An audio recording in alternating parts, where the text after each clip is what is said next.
Assalamualaikum warahmatullahi wabarakatuh. Alhamdulillah, semoga semuanya diberi rahmat oleh Allah. Kali ini kita akan mengkaji tentang Rasul atau iman kepada Rasul Allah, terutama Muhammad Rasulullah SAW. Tentunya kita sudah banyak tahu tentang Rasul, tapi kali ini kita akan bahas kembali agar keimanan kita lebih meningkat dan bertambah.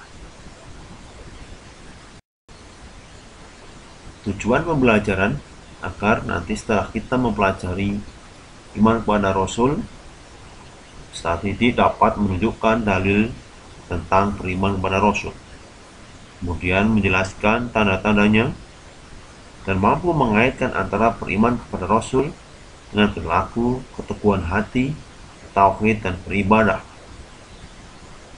para Rasul. Kemudian menjelaskan hikmah beriman kepada Rasul. Itulah tujuan kita dalam pembelajaran ini. Dalil perintah beriman kepada Rasul-Rasul Allah adalah Quran Surat An-Nisa ayat 136. Yang pertama ya, A'udzubillahi minasyaitonirrajim. Ya ayyuhalladzina aminu billahi wa rasulihi wal kitabil ladzi nazzala ala rasulihi wal kitabil ladzi anzala min qabl ومن يكفر بالله وملائكته وكتبه ورسله واليوم الآخر فقد ضل ضلالا بعيدا. Wahai orang-orang yang beriman, tetaplah beriman kepada Allah dan Rasul-Nya, dan kepada kitab Allah yang diturunkan kepada Rasul-Nya, serta kitab Allah yang diturunkan sebelumnya. Barang siapa yang kafir kepada Allah, malaikat, kitab-kitab, Rasul, dan hari kemudian, maka sesungguhnya orang itu telah sesat sejauh-jauhnya. An-Nisa ayat 136. Kemudian surat An-Nahl ayat 36.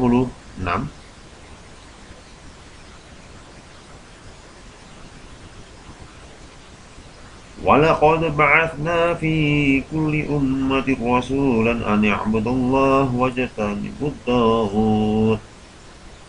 Dan sungguhnya kami telah mengutus Rasul pada tiap-tiap umat untuk menyerukan, sembahlah Allah saja dan jauhilah tauhid. Quran surat An-Nahl 100 ayat 36. Itulah salah satu dasar kita wajib beriman kepada Rasul Allah. Silakan kalian bisa mengamati dan membaca agar mampu menghafalkannya.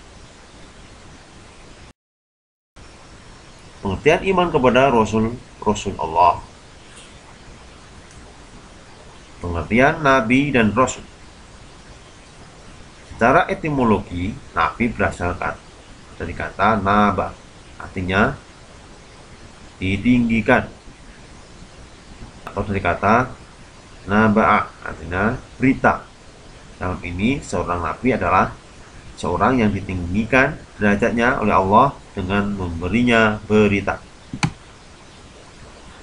Sedangkan kata Rasul berasal dari arsala, artinya mengutus atau mengirim. Setelah dibentuk menjadi Rasul berarti yang diutus. Jadi seorang Rasul adalah seorang yang diutus oleh Allah untuk menyampaikan misi pesan risalah. Sedangkan secara terminologi, Nabi dan Rasul adalah manusia biasa, laki-laki yang dipilih Allah untuk menerima wahyu.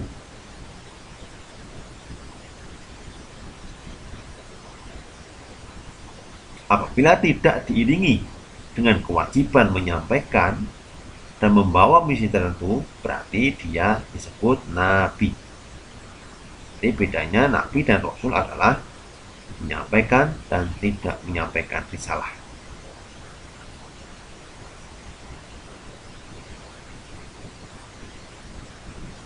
Dalam Al-Quran surat Al-Anbiya 107 menjelaskan,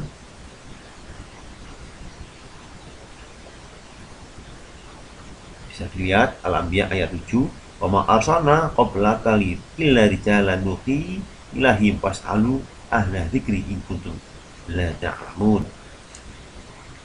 Kami tiada mengutus rasul sebelum kamu Muhammad, melainkan beberapa orang laki-laki yang kami beri wahyu pada mereka, maka bertanyalah olehmu pada orang-orang yang berilmu jika kamu tiada mengetahuinya. Itulah dasar daripada pengertian iman kepada Nabi dan Rasul atau iman kepada Rasul.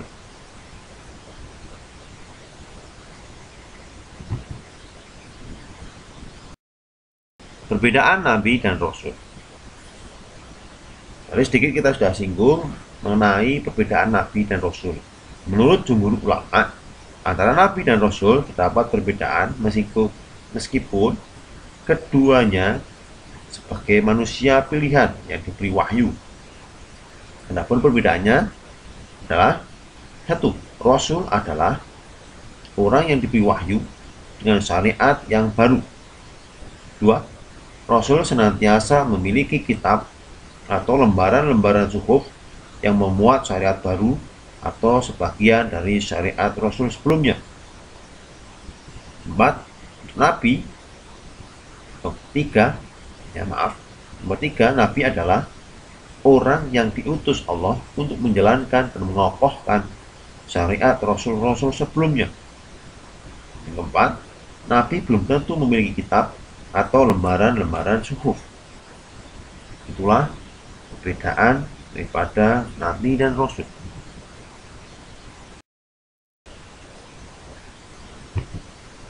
Jumlah Nabi dan Rasul yang wajib kita ketahui adalah 25. Akan tetapi dalam hadis riwayat Ahmad dijelaskan bahwa Rasulullah SAW dari Abu Dar, ia berkata, saya bertanya, wahai Rasulullah, berapa jumlah para nabi? Beliau menjawab, jumlah para nabi sebanyak 124.000 orang. Dan diantaranya mereka yang termasuk Rasul sebanyak 315 orang. Suatu jumlah yang besar. Itulah jumlah Rasul yang dijelaskan oleh Rasulullah SAW yang wajib kita imani. Tapi kita wajib memahami, tahu yang 25 Nabi yang tentunya kalian sudah tahu dari Nabi Adam sampai Nabi Muhammad SAW dengan dasar hukum yang tertera dalam Al-Quran. Silakan kalian simak, silakan bisa kalian tulis.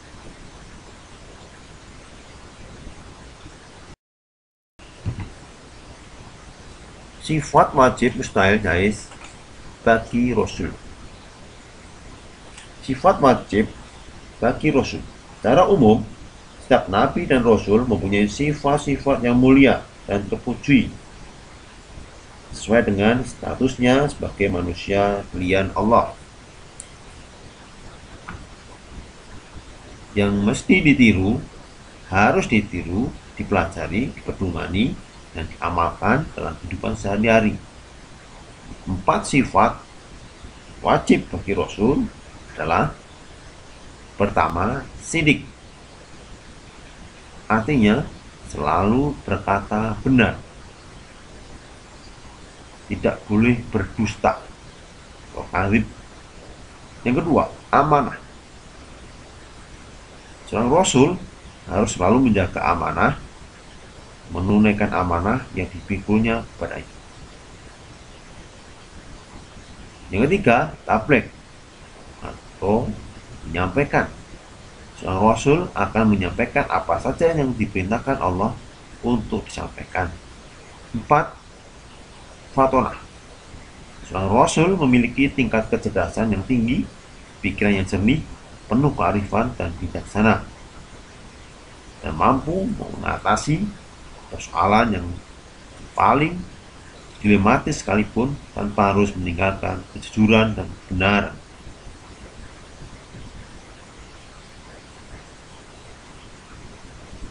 Kemudian sifat jaiz. Jadi sifat mustahil, wajib, kebalikannya adalah mustahil. Kemudian kita menjelaskan sikap jaiz.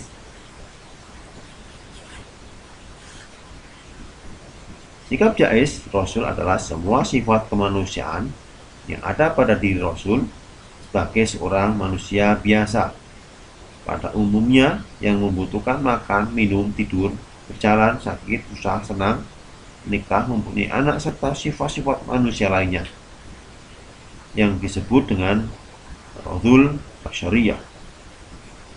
Al-aradul basyariyah artinya sifat kemanusiaan.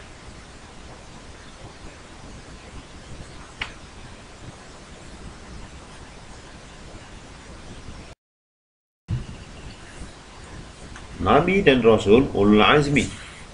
Rasul ulul azmi adalah rasul-rasul pilihan yang memiliki keteguhan hati dan ketabahan yang luar biasa, kesabarannya dalam berbagai cobaan serta keulitannya dalam berjuang melaksanakan dakwah, menyebarkan ajaran tauhid di tengah-tengah kaumnya, walaupun kaumnya menentang keras dakwah tersebut. Siapa saja ulul azmi? Yaitu ada 5 rasul-rasul yang mendapat gelar ulul azmi, terdapat 5 nabi. Yang pertama, Nabi Muhammad SAW. Kedua, Nabi Ibrahim alaihissalam. Yang ketiga, Nabi Musa alaihissalam. Yang keempat, Nabi Isa alaihissalam. Yang kelima, Nabi Nuh alaihissalam. Itulah Rasulul Azmi yang tentunya kalian tidak asing kembali. Kita mengingatkan kita mampu meniru keteguhan hati. Tanda-tanda beriman kepada Rasul. Kalian akan ketahuan tanda beriman kepada Rasul jika memiliki tanda-tandanya. Apa saja? Yang pertama, teguh keimanannya kepada Allah. Kedua, yakini kebenaran yang dibawa para Rasul. Yang ketiga, tidak membeda-bedakan antara Rasul yang satu dengan yang lain. 4. Menjadikan para Rasul sebagai uswatun hasanah. Yang kelima, yakini Rasul Allah sebagai rahmat bagi alam semesta. Yang keenam, yakini Nabi SAW sebagai Nabi dan Rasul terakhir. Yang ketujuh, mencintai Nabi Muhammad SAW. Sudahkah kita mencintai Nabi? Cinta atau dusta? Kalian lihat sendiri dalam hati kalian, renungkan apakah kita termasuk orang yang cinta pada Nabi. Itulah tanda-tanda beriman pada Rasul-Rasul Allah.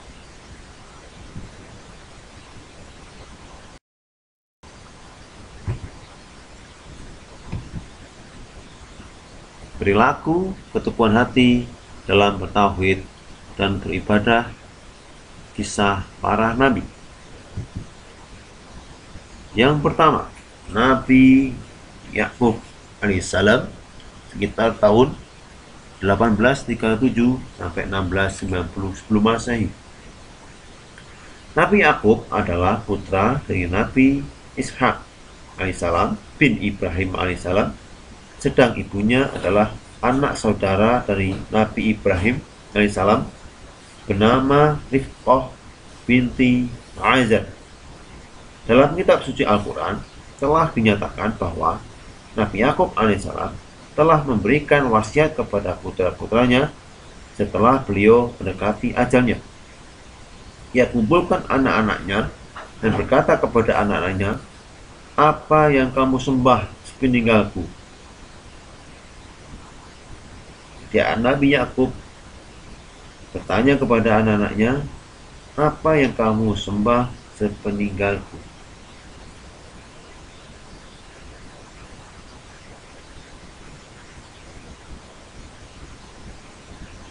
Mereka menjawab, "Kami akan menyembah Tuhanmu dan Tuhan nenek moyangmu Ibrahim, Ismail, dan Ishak, yaitu Tuhan yang Maha Esa, dan kami hanya tunduk patuh kepadanya."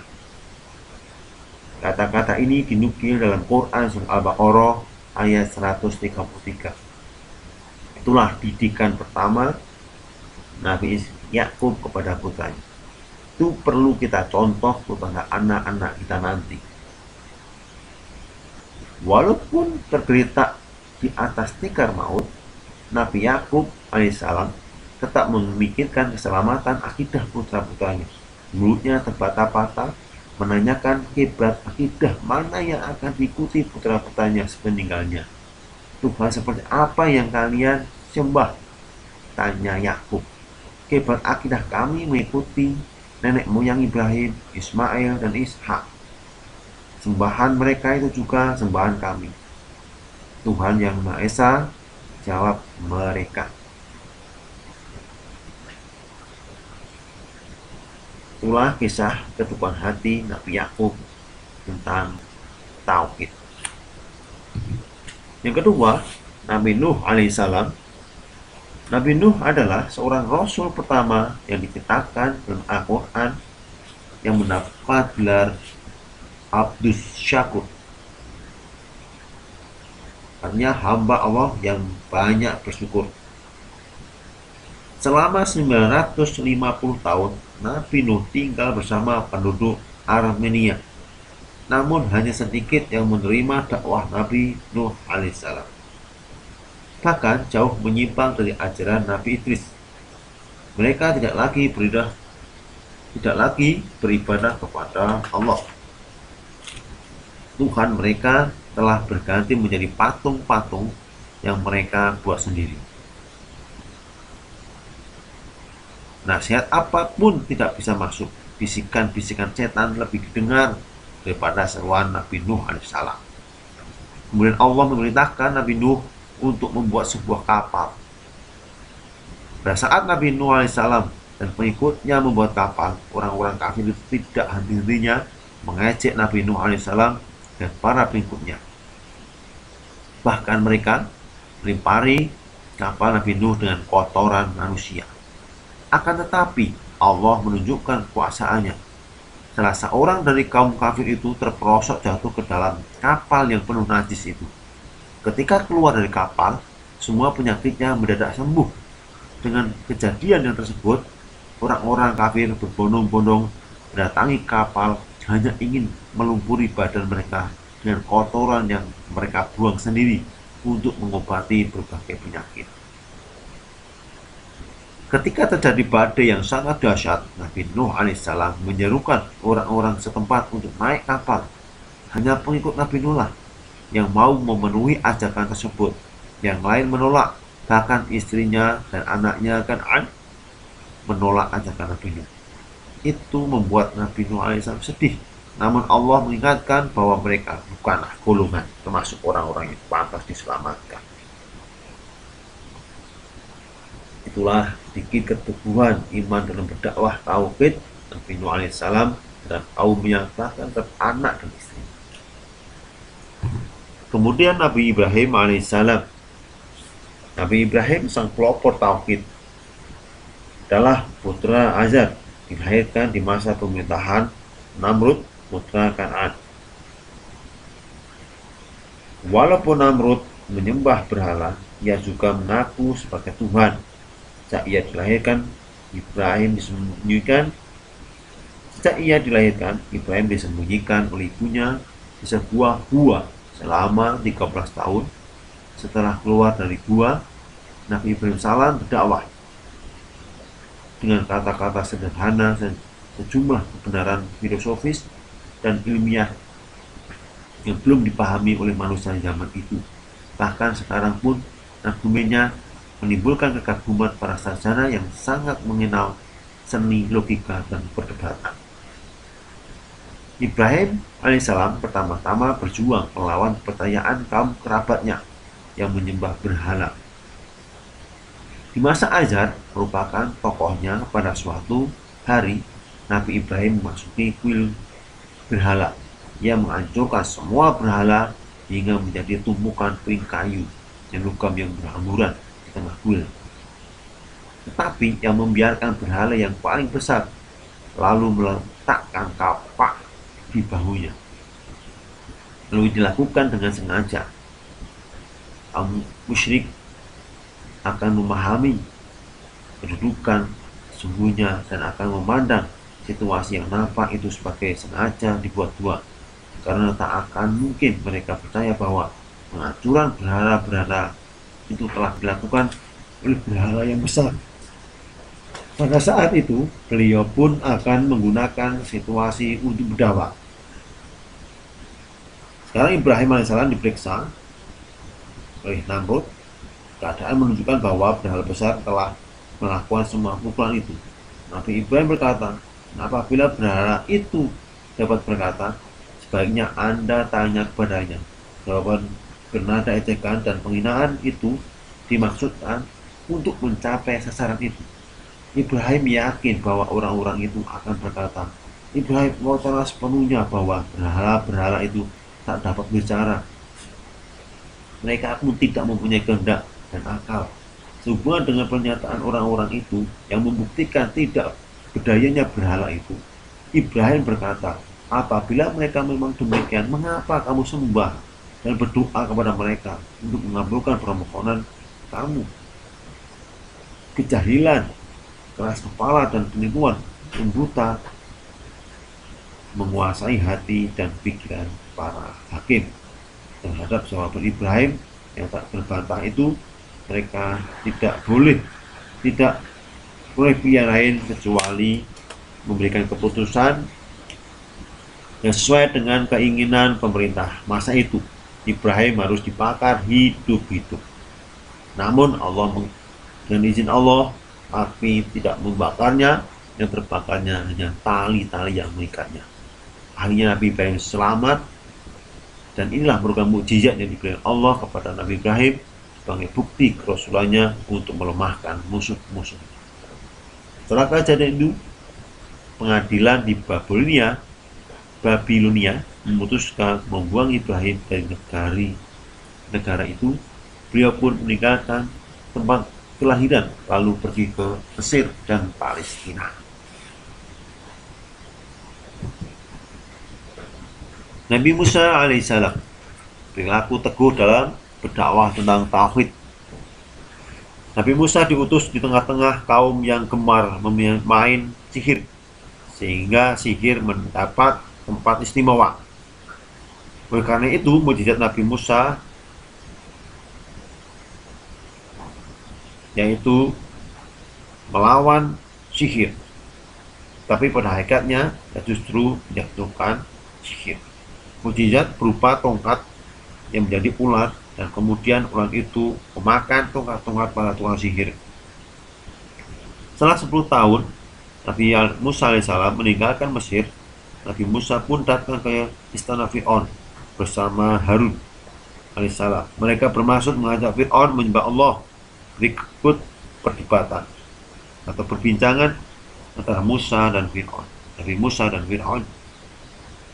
Fir'aun, siapakah Tuhan yang engkau sebut-sebut itu?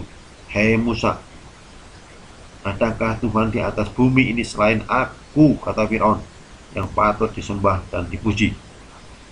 Kata Nabi Musa, ya, yaitu Tuhanmu dan Tuhan nenek moyangmu, serta Tuhan seru sekalian alam. Fir'aun berkata, siapakah Tuhan seru sekalian alam itu? Nabi Musa menjawab, ialah Tuhan langit dan bumi dan segala apa yang ada di antara langit dan bumi. Kemudian Fir'aun berkata, "Hai Musa, jika engkau mengakui Tuhan selain aku, maka pasti engkau akan kumasukkan dalam penjara." Nabi Musa alaihissalam berkata, "Apakah engkau akan memenjarakan aku, walaupun aku dapat memberikan kepadamu tanda-tanda yang membuktikan kebenaran dakwahku?" Fir'aun menjawab, "Datanglah tanda-tanda dan bukti yang nyata yang dapat membuktikan kebenaran kata-katamu jika engkau benar, tidak berdusta." Fir'aun menantang Nabi Musa alaihissalam untuk menunjukkan bukti kenabiannya. Hari yang ditetapkan pun tiba. Dengan izin Allah, Nabi Musa alaihissalam dapat mengalahkan penyihir Raja Fir'aun. Para penyihir langsung bertobat. Fir'aun murka lalu menghukum mati semua penyihirnya. Kemenangan Nabi Musa tidak juga membuat Fir'aun sadar, yang malah memburu Nabi Musa dan pengikutnya. Allah memerintahkan Nabi Musa dan pengikutnya keluar dari Mesir. Di suatu malam ketika sampai di Laut Merah, tiba-tiba orang-orang yang berjalan di belakang rombongan berseru dengan panik, "Fir'aun, Fir'aun, di belakang kita." Di kejauhan Fir'aun dan pasukannya mengejar. Atas perintah Allah, Nabi Musa mengangkat tongkatnya lalu memukulkan ke laut. Dengan izin Allah, seketika pun laut pun terbelah. Di tengah-tengahnya terdapat jalan kering agar rombongan Nabi Musa dapat lewat. Semua rombongan Nabi Musa selamat, dan saat Fir'aun dan pasukannya di tengah laut, maka laut pun menjadi satu kembali. Terdengar suara gemuruh berdasar dan laut pun menyatu. Tenggelamlah Fir'aun dan seluruh pasukannya. Itulah azab Allah atas kesombongan Fir'aun. Kemudian Nabi Isa alaihissalam. Nabi Isa alaihissalam diawali dari peristiwa kedatangan malaikat Jibril menemui Maryam yang tinggal di kamarnya di Baitul Maqdis saat sedang bertasbih.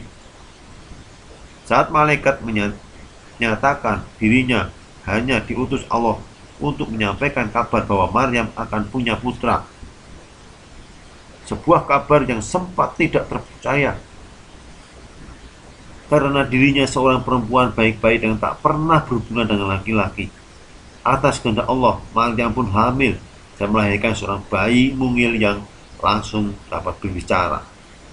Para pendeta Yahudi merasa akan terjadi suatu tragedi kepribadian yang akan datang kepada mereka dengan kelahiran anak kecil ini. Kedatangan Al-Masih berarti membalikan manusia pada penyembahan semata-mata kepada Allah Subhanahu wa Ta'ala.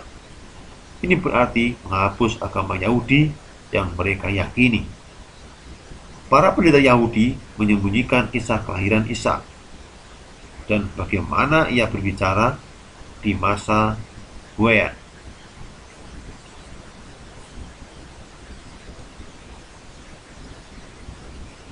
Mereka justru menuduh Maryam melakukan pelacuran.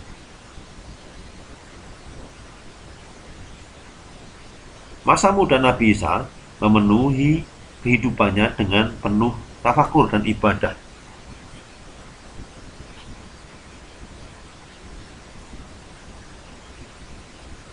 Beliau memulai perjalanan yang berat dan penuh tantangan serta penderitaan. Beliau mulai berdakwah di jalan Allah. Ajaran Nabi Isa berdasarkan keimanan terhadap hari kiamat dan kebangkitan.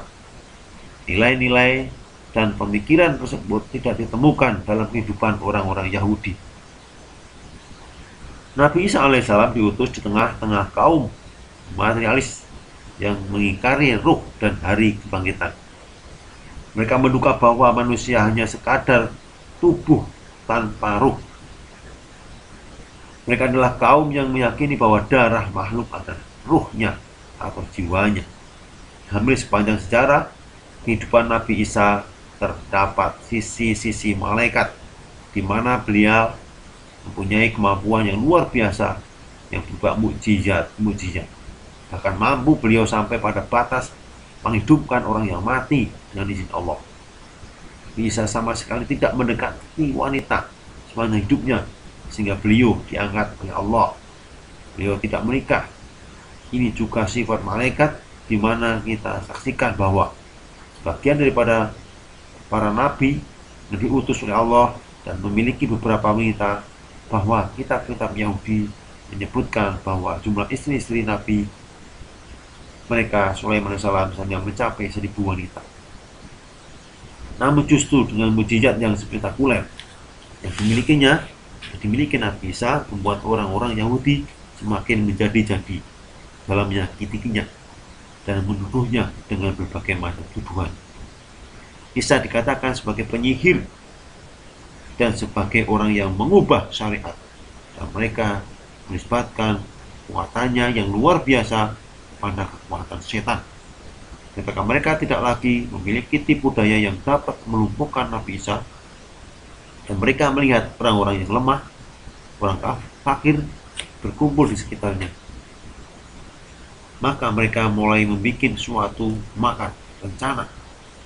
Mereka mempengaruhi orang-orang Romawi, dan sebaliknya orang-orang yang cinta kepada Nabi justru terjerumus kepada pengkultusan, menganggap Nabi Isa sebagai Tuhan atau anak Tuhan yang patut disembah. Itulah sedikit kisah Nabi Isa dalam menyebarkan tauhid. Kemudian Nabi Muhammad SAW dalam menyebarkan tauhid, Rasulullah SAW berdakwah 671 sampai 632 Masehi.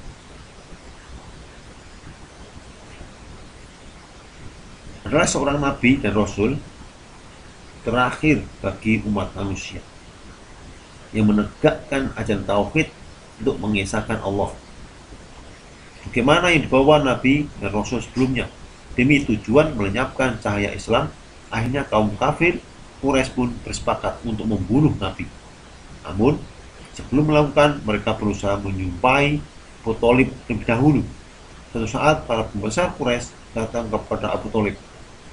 Mereka mengatakan, kemonoakan Anda mencaci maki sesembahan dan agama kami. Sekarang hukum dia, atau biarkan kami yang melakukan. Kami tidak bisa bersabar tapi menghadapinya. Abu Thalib menyadari situasi gawat yang dihadapinya. Ia memanggil keponakan tercintanya dan berkata, jagalah dirimu dan diriku, dan jangan membebaniku dengan sesuatu yang melebihi kemampuanku. Mendengar hal ini dengan tenang dan teguh hati, Rasulullah SAW menjawab, walaupun mereka meletakkan matahari di tangan kananku dan rembulan di tangan kiriku, agar aku berpaling dari risalah yang aku bawa, aku tidak akan berhenti sampai Allah mengatakanku pada kejayaan Islam, atau aku binasa karenanya. Tersentuh oleh nada tinggi dan jawaban keponakan tersebut, Abu Thalib menjawab, melakukan apa yang ingin kamu lakukan. Demi Tuhan pemelihara Ka'bah, aku tidak akan menyerahkanmu kepada mereka. Sungguh luar biasa keteguhan hatimu. Beliau hanya takut kepada Allah semata, dan padahal saat itu pengikutnya masih sedikit sekali. Betapa teguhnya Rasulullah meskipun harus menghadapi ribuan bahaya serta ratusan ribu lawan, dan selama bertahun-tahun beliau menghadapi kesulitan.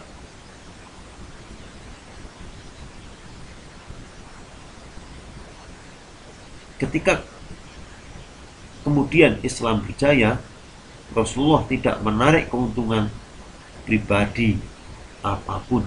Bahkan harta beliau habis untuk mengkhidmati fakir miskin, yatim piatu, para janda, dan mereka terhimpit hutang. Beliau tidak pernah makan sampai terasa kenyang. Demikian lurusnya, sehingga selalu bicara dan khutbahnya tentang ketauhidan ilahi. Yang pertama, menjadi musuh beliau adalah bangsa beliau sendiri, karena melarang mereka menyembah berhala. Beliau membuat jengkel bangsa Yahudi karena menegur mereka yang terhanyut dalam menyembah berbagai makhluk dan pengangguran para ulamanya, serta fasikan mereka. Beliau mengingatkan mereka untuk tidak menyangkal dan menghina Nabi Isa alaihissalam. Dengan cara yang sama, beliau telah menjengkelkan umat Kristen karena beliau menyangkal ketuhanan Yesus dan sebutannya sebagai anak Tuhan, serta statusnya sebagai penebus yang disalib. Para penyembah api dan bintang-bintang juga sakit hati terhadap beliau karena melarang mereka menyembah dewa-dewa mereka. Beliau mencanangkan keesaan Tuhan sebagai satu-satunya cara guna memperoleh keselamatan. Itulah perjuangan Rasulullah dalam menegakkan tauhid dalam berdakwah. Inilah sedikit kisah perilaku keteguhan hati dalam menegakkan ketauhidan dan beribadah. Pengertian mukjizat, karomah, sihir, dan istidraj. Apa itu mukjizat? Mukjizat adalah kejadian luar biasa yang diberikan Allah kepada para rasul dan dapat melemahkan usaha dan alasan orang kafir. Dan karomah adalah kejadian luar biasa yang diberikan Allah kepada para hambanya yang soleh dan taat kepadanya. Sedangkan sihir adalah kejadian luar biasa berasal dari orang yang bekerjasama dengan iblis dan sekutunya untuk merusak orang lain. Sedangkan istidraj, kejadian yang aneh yang diperbuat manusia yang bekerjasama dengan setan dan sekutunya. Itulah beberapa yang harus kalian ketahui, istilah-istilah, dan mampu membedakannya.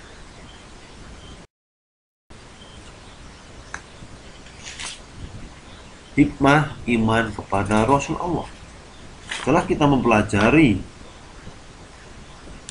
tentang Rasul-Rasul Allah, maka kalian akan mengetahui hikmahnya jika kalian betul-betul mengamalkan. Apa itu? Yang pertama, mau mengamalkan apa yang disampaikan para Rasul. Yang kedua, memperoleh teladan yang baik untuk menjalani hidup. Yang ketiga, bersyukur kepada Allah atas segala nikmat yang diberikan. 4. Mengetahui rahmat serta perhatian Allah kepada hamba-hambanya. 5. Mempercayai tugas-tugas yang dibawanya untuk disampaikan kepada umatnya. 6. Bertambah imannya kepada Allah. 7. Meyakini bahwa Rasul itu benar-benar manusia pilihannya, tidak sampai dikultuskan. 8. Lebih mencintai, menghormati, dan mengagungkan Rasul atas perjuangannya dalam menyampaikan agama Allah kepada umatnya. Inilah berapa hikmah iman kepada Rasul. Jika kalian ada di situ, berarti kalian beriman kepada Rasul. Sebaliknya, kalian tidak ada di situ, tidak ada dalam hikmah dalam hati kalian, berarti kalian dusta, hati kalian ingkar dan beriman kepada Rasul. Selamat mengikuti teladan Rasul. Jika mengaku umatnya. Sekali lagi, selamat mengikuti teladan Rasul jika Anda mengaku menjadi umatnya. Wassalamualaikum warahmatullahi wabarakatuh.